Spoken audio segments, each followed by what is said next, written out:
ഈശോ മിശിഹായ്ക്ക് സ്തുതിയായിരിക്കട്ടെ. വിശുദ്ധ ലൂക്കായുടെ സുവിശേഷം 12-ാം അധ്യായം 4-ാം തിരുവചനം.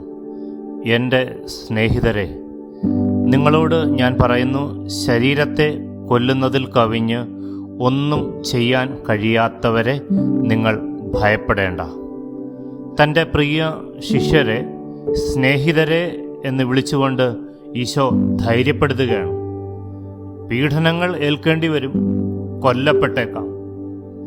ശരീരത്തെ കൊല്ലാൻ കഴിയുന്നവരെ ഭയപ്പെടേണ്ട എന്ന ആശ്വാസവചനം ഈശോ നൽകുകയാണ്. ഭയപ്പെടേണ്ടത് പാപത്തെയാണ്. ആത്മാവിനെയും ശരീരത്തെയും നരകത്തിലേക്ക് തള്ളിയിടുന്നത് നമ്മിലെ പാപമാണ്. പ്രിയപ്പെട്ടവരെ, ക്രിസ്തുവിനെ പ്രതി പീഡനങ്ങൾ ഏൽക്കേണ്ടി വന്നാലും കൊല്ലപ്പെടേണ്ടി വന്നാലും പാപം ചെയ്യാതിരിക്കുവാൻ നമുക്ക് സാധിക്കട്ടെ. ആമീൻ.